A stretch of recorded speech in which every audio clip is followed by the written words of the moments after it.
Well, welcome everyone to the latest episode of the Sharpen Up podcast. I'm JC Bruce, your host, along with our co-host, Ron Rollins. I'm talking to you from Naples, Florida. He is in sunny Dayton, Ohio. And That's right. welcome. Yeah, how you Welcome, doing, everybody. Ron? I'm fine. Spring has finally semi-sprung here in Southwest Ohio. I have a I have a friend in town who every time around this every year about this time of year publishes a little list of where we are in Southwest Ohio weather, and it says winter, fake spring, re-winter, fool's spring, mud season, spring. And then she circles whichever one she thinks we're in at that time. We have just left fool's spring into mud season, and so we're anticipating the crocuses and daffodils are popping up, so we're all good. Well, that's We're all good. That's good. It's about time. Yeah. About darn time. So, yep. But hey, you know what? I want to talk about your newsletter this You time. do? Yes, Okay. because chances are anybody who is already listening to our podcast is at least passingly familiar with your newsletter, because they may have actually heard about it in the same emails that you pitched the newsletter in. But JC Bruce publishes a monthly newsletter, and you've done how many of them? Well, we started the very first of the year. So far this year, Okay, we've done three. done Right. three. They come out the first of the month. Yeah. So tell us why you're doing them. I mean, there is a point, but there's also a side benefit of wonderful entertainment that comes from them. What made you start doing them? Well, as you know, I'm published a series of novels, and Wait. What's behind your head, Jeff? well, for those of you who are watching this on YouTube or other visual media, yes, there are actual copies of my books up there. The That's Strange right. Files series, Right. protagonist being a young millennial journalist by the name of Alexander Strange, who gets himself into all kinds of mischief, mostly down here in Florida, the land of the crazy. That's And right. his job is to write about news of the weird, and Which we'll get to in a little bit. which we could get to, yes. But one of the things that most writers face today, whether you're published from one of the big New York publishing houses, which there are dwindling fewer and fewer every year, It's like what or you're the big self-published, five now. Yeah. the big five, right? Yeah. It's marketing. It's trying to reach the audience in an age in which people have this flurry of entertainment options, this podcast being one, of course, and of course should be very high on people's list of desirable entertainment choices. I would think so. Yes. Wouldn't you? I would agree with that. Yes. Yeah, I would think so. So the trick is, how do you reach people? And one of the ways that the marketing gurus suggest to authors is develop a newsletter list. And it's one of those things where once you've established yourself and you have tens and thousands of people who have subscribed to your newsletter and are eagerly awaiting your next novel, it's a wonderful marketing technique. But when you're building that list, trying to reach people, how do you do it? I mean, how do you actually build that list? And so I went to school on lots of authors and how they go about doing it. And my sense was that mostly when you subscribe to an author's newsletter, and there are notable exceptions. One of them, Ohioan science fiction writer John Scalzi, who may be my favorite writer. Just read his latest book. I have not. It's on my. We could probably do a whole podcast on Scalzi. Yeah. We should do that because he is a genius. He's very good. And his newsletter and his website are the work of genius. And the one thing he does is he makes his newsletters genuinely, and his website genuinely entertaining, as opposed to just some sort of self-promotional puff piece that comes out every time your latest paperback or your audiobook, whatever happens, which maybe if you're a John Sanford or a Lee Child, fans like me look forward to that information because, I'm going to buy everything they write.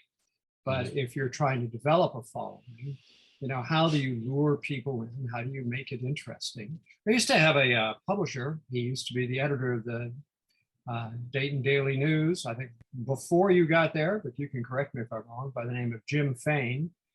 And yes, Fain was several years before me. Yeah. Right. Well, he was the publisher in Austin, Texas, where I worked. And one of the things he kept trying to beat into my young head was that reading is a voluntary act, which is a good thing to remember if you're in a mass media like newspapers. The point being, just because you may think a story is important, or you may think that the public should pay attention to what you're writing, if you don't write it in a way that people are going to find it engaging, then you're just whistling in the wind. You're wasting your time. Right. And so try to, there's nothing wrong with writing important things in an interesting way so that people will follow it. And I think that's a good lesson for all journalists. And I think that one of the things I've taken away from that is to try to be as entertaining as possible. I didn't want to write a newsletter that was just, all about my books because, you might get somebody to read it once, but why would they come back and reread that over and over again?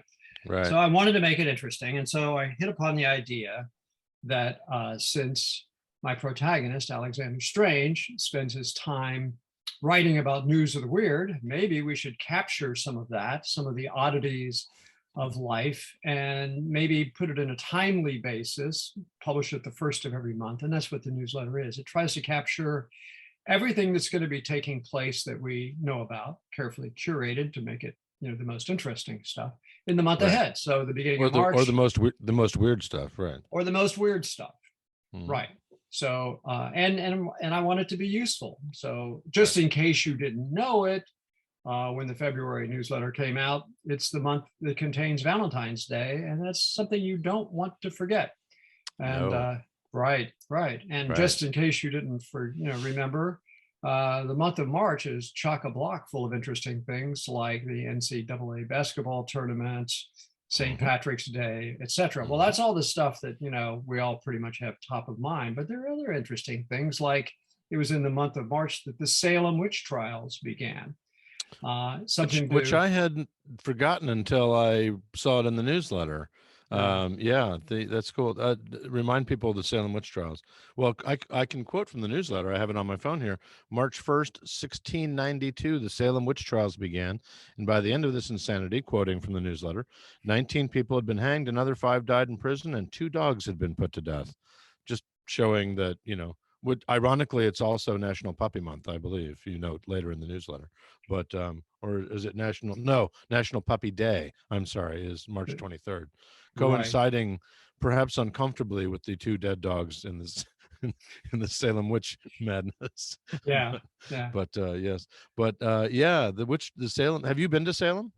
I have, and it is with all due deference to our many listeners in Salem, it is the most appalling city in America. Let's agree to agree on that. Yeah. Yeah. Here you have this act of mass insanity in which largely women who had done nothing more than probably made enemies of some kind or another were rounded up and killed, and, under the excuse that somehow they were witches. Now there's a lot that's been written about the Salem witch trials. There are some people who believe there's evidence that there was some kind of mass hysteria going on, maybe because of some kind of virus. But, are we going to blame a virus for January 6th too? I mean, what kind of mass hysteria led to that? I mean, the fact of the matter is humans are just awful, right? Human beings. They can be. Human beings can be perfectly awful. And so we spent, my wife Sandy and I spent the day in Salem as part of a tour of the original 13 colonies, and it was a great trip. But Salem was the most depressing place because when you learn the history of the trials, the brutality, the raw injustice of it all. It's very sobering. And then you walk down the streets of Salem and all these trinkets and gift shops and Salem Witch Trials, burn the Right. witches, blah, blah, blah. And it's Right. like, are you kidding me? I Right. mean, Yeah. really? I mean, that it's just like, if you're in Salem, wouldn't you want to like just say, yeah, it happened here, but we really want to put this behind us now? You know, Yes. this, we don't want to be, making fun of this because it was awful. Right. No, it would almost be either. It's hard to come up with a comparison, but it would be, yes, it is very unsettling. You go think, my wife and I visited my sister lives in suburban Boston and is a school superintendent there, and so they're not far away. And several years back visiting, we went up to Salem, and I think I kind of went expecting that it would be sort of this respectful, oh, a sad thing happened, kind of like when you go to like a Civil War battlefield site. Mhm. You go visit Antietam or something like that, and there's this, yes, this awful thing happened here, but it was significant historically. Here's what happened. They lay it out for you. But they don't have, they're not selling hand puppets. They're not selling corpse hand puppets, like, oh, look at the dead Confederate on your it's like it. And that's kind of what you get in Salem. You get this kind of goofy, haha, oh yeah, like, it's almost like like a Halloween store set up outside, Right. or set up. It's the gift shops are weird, and not, I don't want to say celebratory of what happened there, but kind of. It's a very creepy place. It's really strange. And there is, of course, some serious history that's taught there as well. We should point that out. But man, you go there and it's almost like a Disneyfication of this terrible thing that happened. It's very strange. We were unsettled by it. Yeah, we Yeah, were very we were weird. too. In fact, we couldn't get out of that town fast enough. It was um, kind of like that Creation Museum in Kentucky. I have It's not like I have not been to. Have you been to that? I have not. I have at my son and I, Logan and I, went there because I was doing research for one of my books. Uh-huh. I had this actually had this idea for a magazine story that I would sneak into the Creation Museum and hide out overnight and then do kind of a spooky tour of the Creation Museum at night, a la, Night of the Museum, right? Night of the Museum. And Which I caught my wife rewatching the other day, and I had forgotten what a completely delightful movie that is. it's a It great is movie. such a good movie. Yeah. Yeah, it is. And but then when we got there, we found out they actually do that. They have overnights at the museum. So it was kind of like took the wind out of that out of Yeah. the sails of that idea. But it is one of the creepiest places I've ever been. It's a beautifully done museum tourist attraction. I About think 90% of it is, we should put air quotes around museum in this usage, I yeah, it's not believe. a Yes, right. museum. Yeah, Right. but Yeah. it's an interesting tourist attraction, Yeah.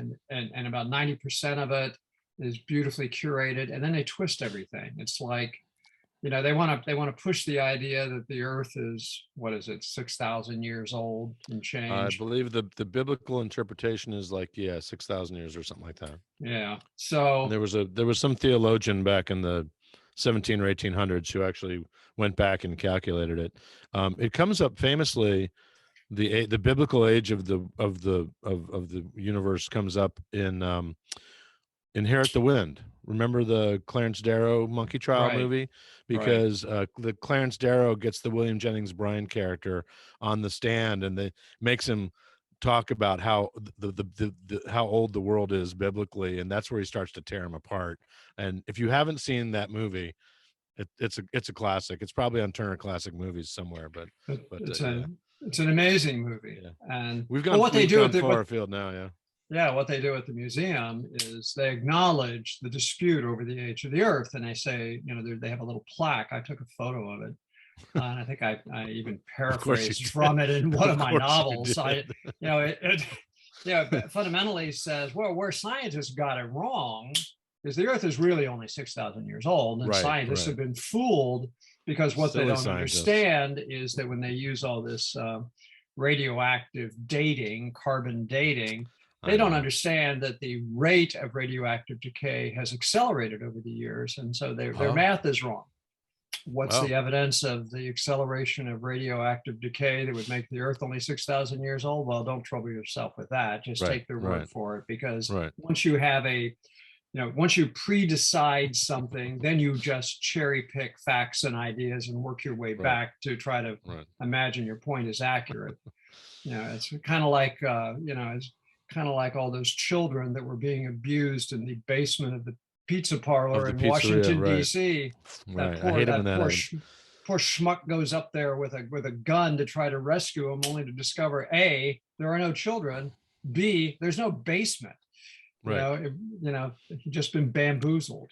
But there is pizza. Well, hey, Yeah. but do they have like, well, so the reason I've never been to the Creation Museum, even though it's like only about an hour and 15 minutes or so away from Dayton, is my wife has forbidden any of our money to be spent on admission.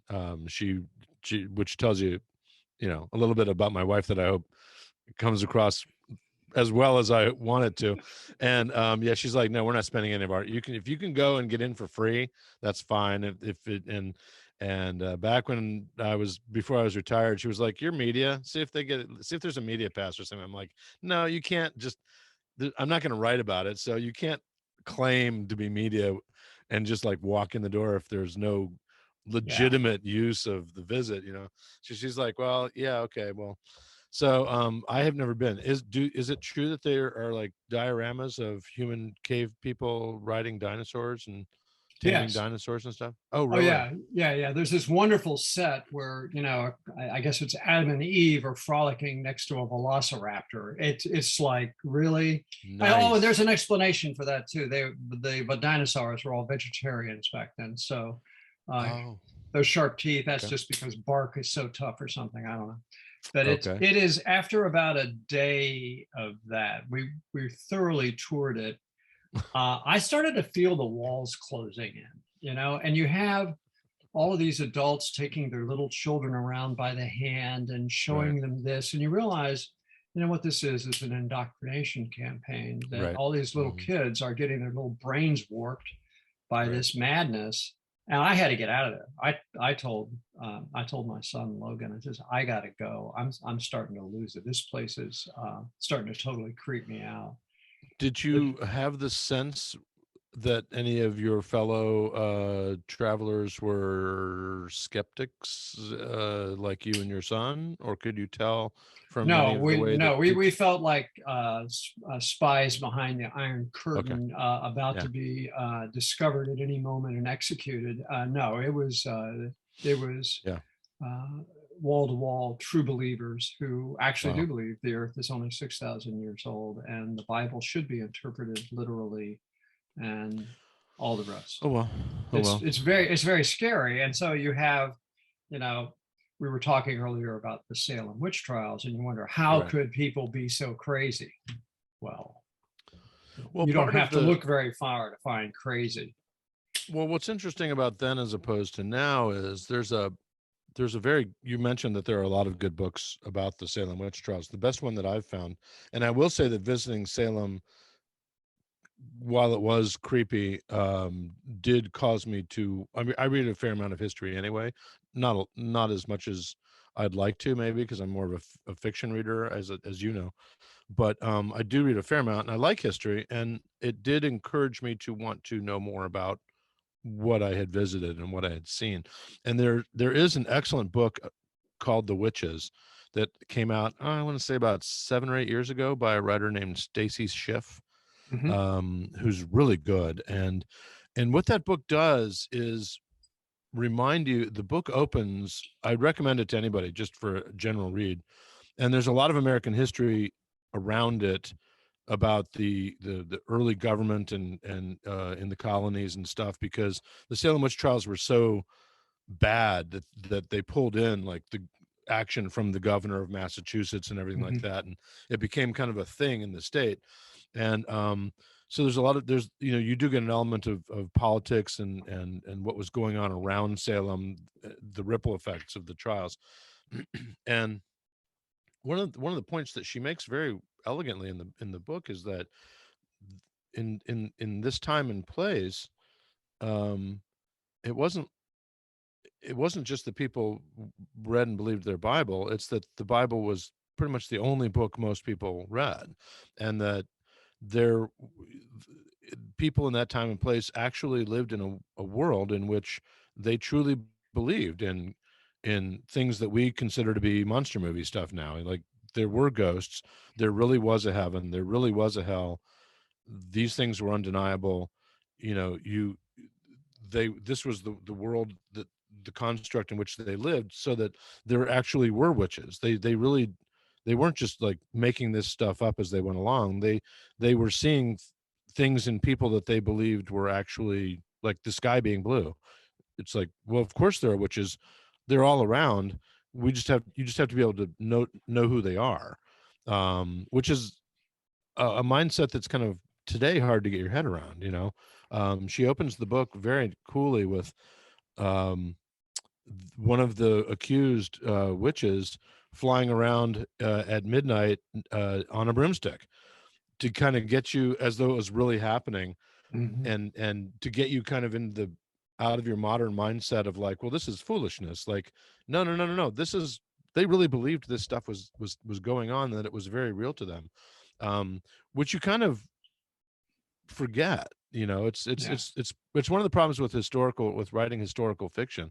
And I can't remember if you and I mentioned this in a previous episode or not. You know, if you're living in the 21st century and you're writing about a novel about characters living in the 1700s or the 1600s or the 1800s, or even in the early part of the 20th century, you can't you can't get your modern mind into the head totally of people who lived in a different time, because it's a different time, and the world in which they were living that was very real to them is very different from the world we have today, you know, and the things we know in terms of science, and you know, the way the world is set up.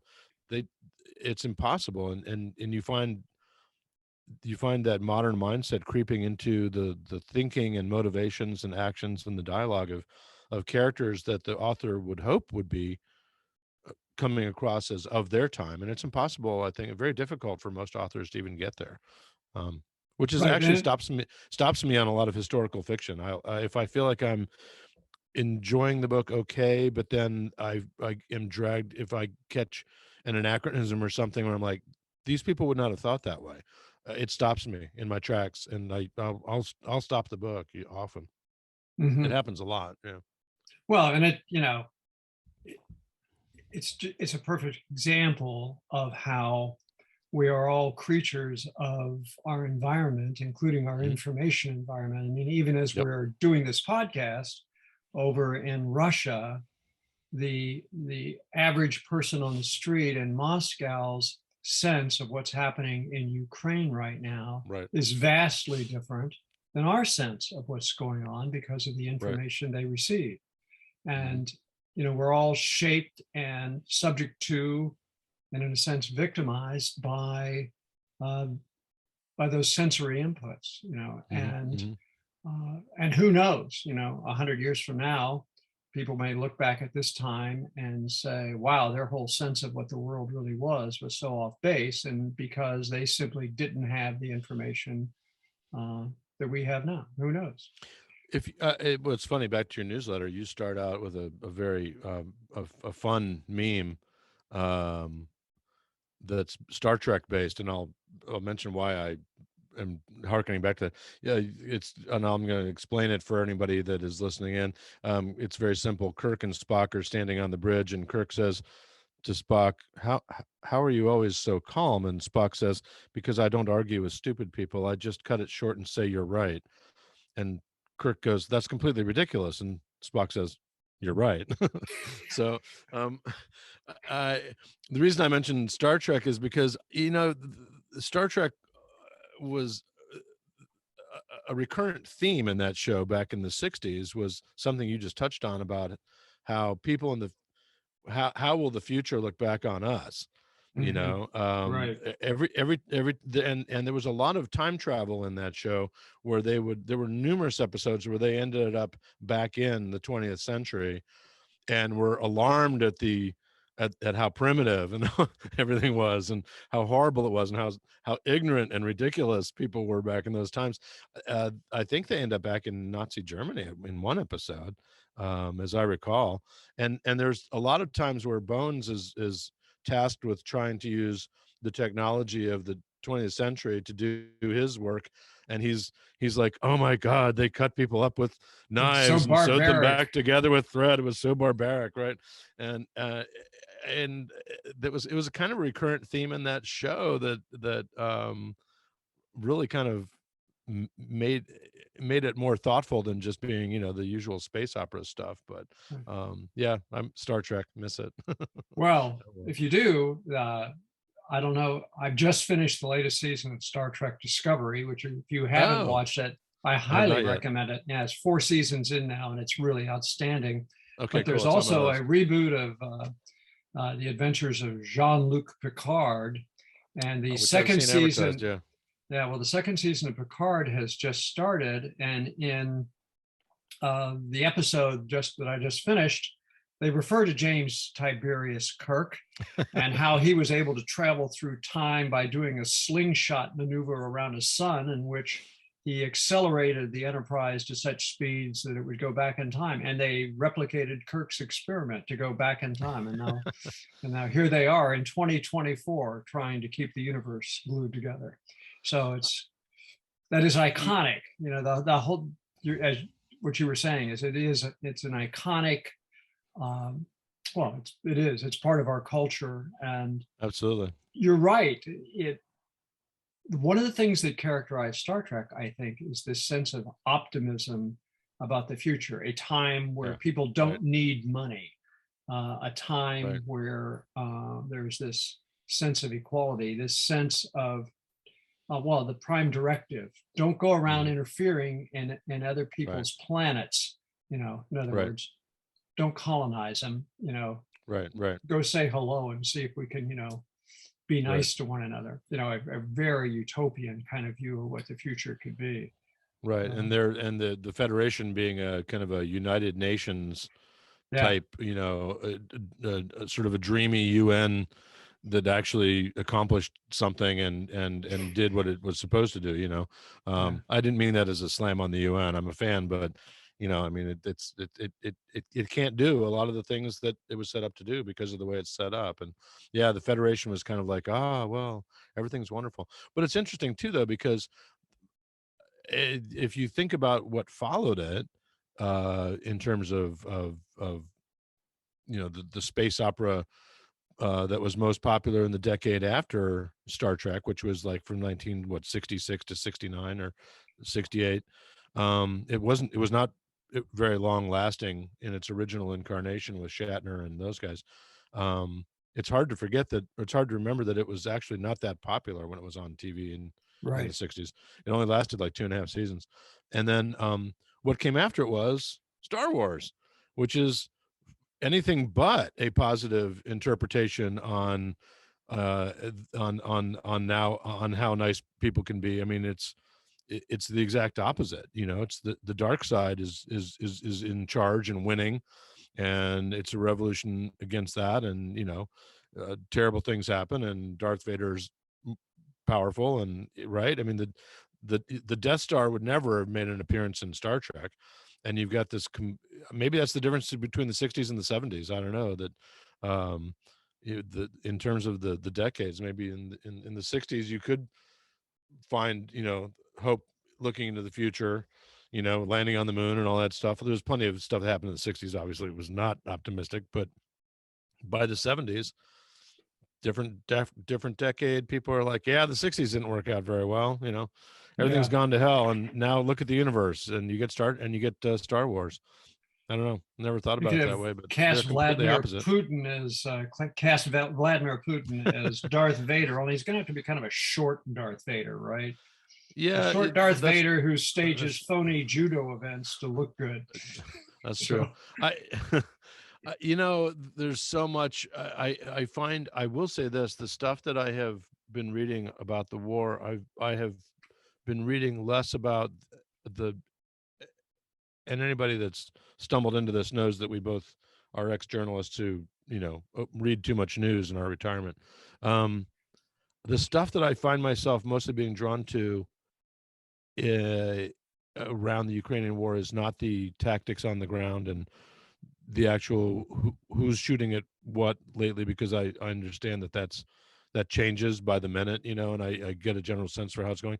I find myself being drawn mostly to the what happens to Putin and what he's thinking, and the essays and articles about him and his mind and how he thinks and or how he functions, because I think that's the most interesting thing that's going on right now in all this stuff is, who is this guy and where's he coming from and what's he willing to do.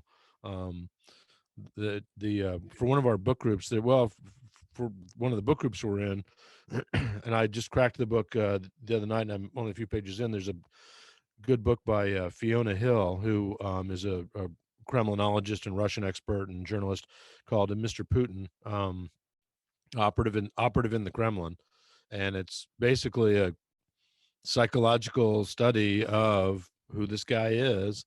And it I think it came out right after the Crimean annexation in 2014, so it takes him up to that point.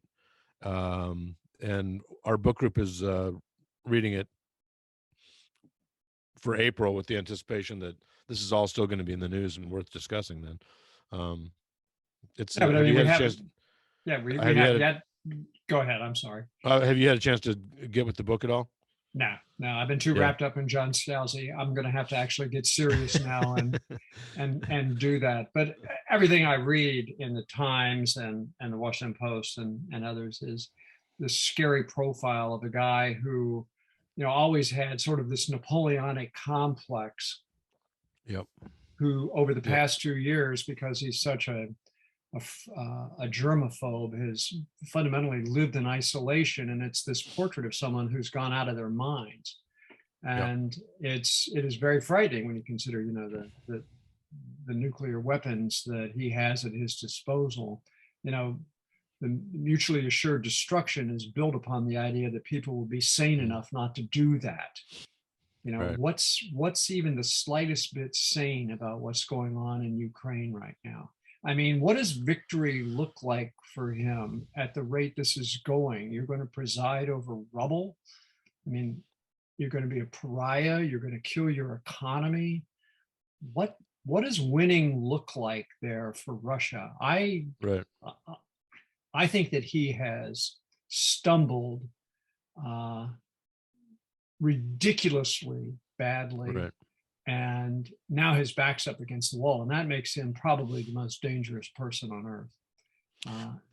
You mentioned the economy too. There's so much going on around this story. We've never lived. We're seeing something happen in real time that's never actually happened before, in which a major economy, and granted, we've all heard Russia's economy is smaller than Italy's, blah blah blah. I mean, yeah, but it still is. It still is a major economy and a major nation. We've never actually watched. I mean, sanctions get tossed around all the time, in the news in response to so many international situations, and they have a certain utility, and they've become a real tool of diplomacy, especially as the world has until recently tried to avoid shooting at each other. We are witnessing something really strange economically, in that it's like an experimental case study in seeing what happens when you isolate a large country from and exclude it from the rest of the world economy. I mean, first of all, we now see how that's done. um it can happen really fast. It can happen within 3 weeks, right? Who knew that? And I mean, as complex as the economy is globally, I didn't know that you could do that well and that fast. And then what happens inside that country? What happens to an economy that, I mean, we don't really know what's going on inside North Korea, because North Korea is so isolated and so remote and so outside of our viewfinder. Um, but but can you turn a country into North Korea? I, I, I, Mm. it seems like that's kind of what we're trying to do, to get Putin to rethink what he's doing, and what does that look like inside the country? I don't know. It's. I mean, I find myself reading a lot about the economics of it too, and being Right. fascinated by like, holy cow! I mean, this has never happened before. Right. Yeah, Um, I've spent the last couple of years really fascinated by the economic warfare of World War II. And yep. we always, especially as kids growing up, you have all these war movies, and basically the war is fought on the battlefield, but an Right. awful lot of the war is fought off stage. In, Right. in terms of you got to be able to build the tanks and make the bombs, which means you have to Mhm. have the raw materials. So much of what Hitler had to do, he was running a gigantic Ponzi scheme. He didn't Right. have all of the materials he needed for his war machine, so he absolutely had to go running around conquering other countries to get the raw materials that he needed. He, Yep. especially needed raw materials to make steel. Mhm. And it's one of the reasons, well, that's one of the big roles Portugal played in World War Mhm. II as a neutral country, providing the raw materials to the Germans.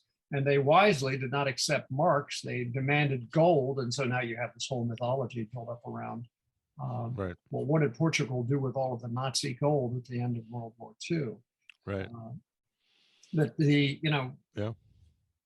what we seem to be blowing up this myth that I think we've enjoyed, that democracies don't make war on each other. Well, we don't have a democracy making war on another democracy right now. We have a dictatorship doing it. But I think Right. coupled with that has been this notion that our economies are now so closely intertwined, the war Right. just doesn't make any sense anymore. Well, Right. I think that's true. War doesn't make any sense anymore, if it ever did. But that doesn't seem to matter to Putin. Right. Making sense isn't what this is about. And, Right. and so when you have someone who is behaving senselessly, how do you how do you reason with them? How do you deal with them? How do you get them to back down? This is, I think this, I certainly hope that sometime in the next week or less that forces will prevail within Russia that will cause them to hit the pause button and realize that this is a real losing proposition. You have to wonder, is Putin's control so absolutely thorough that he can destroy his own country and all of the people surrounding him will let him get away with it? It's like Well, I mean, Gorbachev didn't get right. it. When he was in the process of fundamentally dismantling the Soviet Union, they Mhm. kidnapped him and dragged him off to his dacha.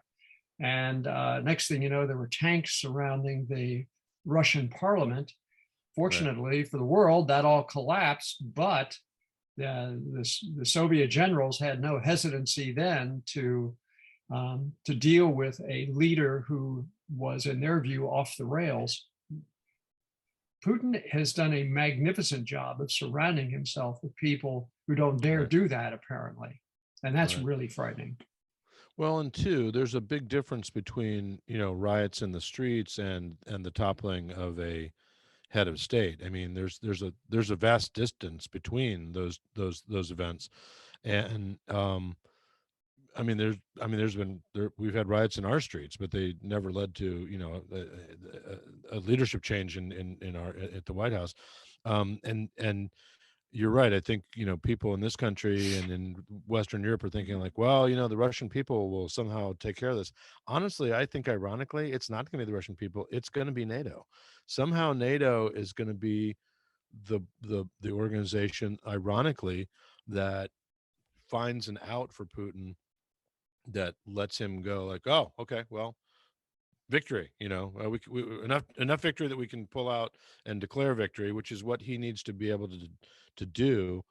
I mean, his back is up against a wall, and granted, he painted himself into that corner, but now that he's in it, it's going to be the people that he's been arguing all along are the bad guys, us, who basically find some way to let him out of that corner. And I don't know what that looks like, but I'm sure that that's part of the conversation that's going on among NATO leaders and EU people, EU leaders, is like, okay, we've got to we have to find a way to give him an out where he can appear to honorably saves enough face that he can stop doing what he's doing, and everybody can start to figure out where we go from here. Yeah, That's going to and come do from, it's that, going to come and from do our that. side.